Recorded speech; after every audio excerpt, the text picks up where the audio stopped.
شماره 1. هیلال سارال.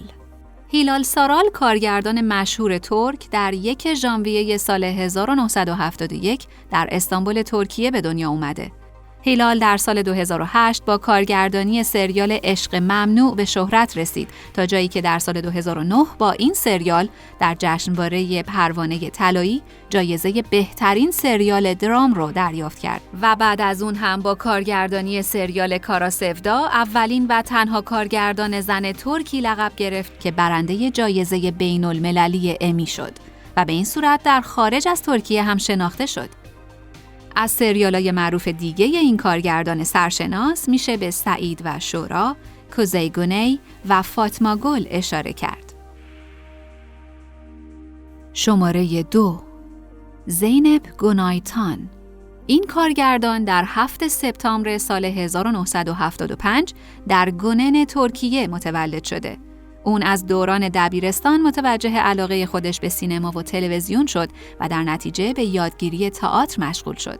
اون ابتدا به عنوان دستیار کارگردان مشغول به کار شد. در سال 2011 سریال روزی روزگاری به کارگردانی زینب گونایتان به یه محبوبیت بین‌المللی رسید و در 38مین جشنواره پروانه طلایی برنده جایزه بهترین سریال تلویزیونی و به علاوه در سال 2017 سریال عروس استانبول هم با کارگردانی اون نامزد دریافت جایزه The Telenovela Award از 46مین دوره جوایز بین‌المللی امی شد.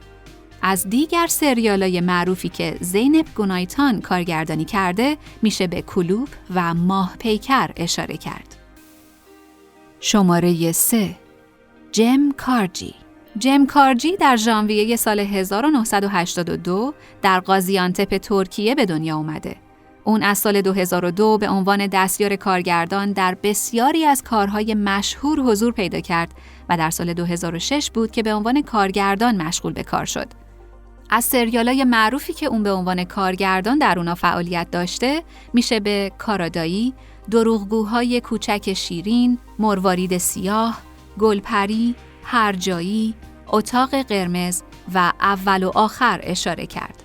جم به همراه اولوچ بایراکتار در 40مین جشنواره پروانه طلایی برای سریال کارادایی برنده جایزه بهترین کارگردان شدند. شماره 4. آلتان دونمز. آلتان دونمز در 17 اکتبر سال 1969 در استانبول ترکیه به دنیا اومده و بزرگ شده. اون از سال 2009 روی صندلی کارگردانی نشست و سریال‌های زیبایی در ژانر عاشقانه، درام و اکشن ساخت. اون در سال 2013 با کارگردانی سریال در انتظار آفتاب به یک کارگردان شناخته شده تبدیل شد و در 41مین جشنواره پروانه طلایی برای این سریال جایزه بهترین کارگردانی رو به دست آورد. سریال شرافت، از هم پاشیده، عشق سیاه سفید و تو در خانه‌ام را بزن سریال‌های معروف دیگه‌ای از این کارگردان شناخته شدن. شماره 5. اولوچ بایراکتار. اولوچ بایراکتار در 21 آوریل سال 1974 در گلیبولوی ترکیه به دنیا اومد و در سال 2000 به عنوان دستیار کارگردان شروع به فعالیت کرد. این کارگردان در سال 2010 در اولین دوره جوایز تلویزیونی اسماعیل جم جایزه بهترین کارگردانی رو برای سریال ازل دریافت کرد و علاوه بر اون در 40مین جشنواره پروانه طلایی به همراه جم کارجی برای سریال کارادایی برنده جایزه بهترین کارگردان شدند.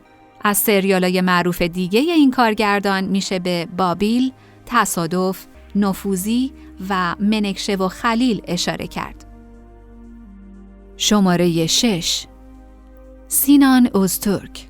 سینان اوزتورک که در 25 ژانویه سال 1980 در ازمیر ترکیه به دنیا اومده، یکی از کارگرداناییه که این روزا در ترکیه خیلی اسمش سر زبونا افتاده. اون به عنوان کارگردان دوم سریال نفوذی اسم خوبی از خودش به جا گذاشت و بعد از اونم با کارگردانی سریال معروف گودال که یکی از پربیننده ترین سریالای ترکی به حساب میاد برای همه به یک کارگردان شناخته شده تبدیل شد و حالا هم با ساخت سریال سه قرون داره به موفقیت‌های خودش ادامه میده.